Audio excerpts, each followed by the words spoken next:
Recent గా కూడా విన్నా ఎన్నో ఇయర్స్ నుంచి లవ్ నీకు ఒకటి ఉంది అని. మరి ఆ లవ్ గురించి ఏమైంది అసలు? ఈ- ఏమో ఒక ఇంట్రెస్ట్ పోయింది నాకు.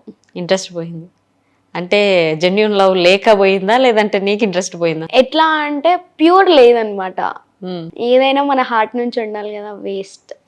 అర్థం అయిపోయింది. ఇప్పుడు లైఫ్ లో అయితే లేదు love. No love, only family. అంటే కట్ అవ్వడానికి బ్రేకప్ అవ్వడానికి రీజన్ ఏమైనా ఉందా? ఏం లేదు, అసలు బ్రేకప్ లేదు, లవ్వే లేదు. ఏది లేదు, జస్ట్ ఉన్నామంటే ఉన్నామా? ఉన్నాం అంటే ఉన్నాం, ఫ్యామిలీతో ఎంజాయ్ చేసుకుంటే ఉన్నాం అంతే. No friends. యాక్చువల్లీ నాకు ఒక 2 months బ్యాక్ నుంచి చెల్లెళ్ళు పరిచయం అయ్యారు. వర్ష, అమ్ము ఇలా పరిచయం అయ్యారు. వాళ్ళ చెల్లెలేమో గానీ కరెక్ట్ గా నీ సైజు లెక్కనే రీల్స్ ఉంటాయి అందరివి. సేమ్ మా మమ్మీ కూడా నీ సైజు ఉండేటట్టే ఉన్నారు వాళ్ళు అందరూ. అప్పుడు ఏమొస్తుంది, నువ్వు నిజంగానే 8th 9th 10th అనుకుంటారు. సో వాళ్ళు నేను ఒకళ్ళకి షేర్ చేసుకుంటా అంటే వాళ్ళతోనే నేను అన్ని షేర్ చేసుకుంటా. నేను ఇప్పుడు ఇంటర్వ్యూకి వస్తున్నా అంటే అక్క నేను వస్తాను వాళ్ళని ఆడబెట్టేసి నేను వచ్చిన. ఎందుకు డిస్టర్బ్ అవుతావునా?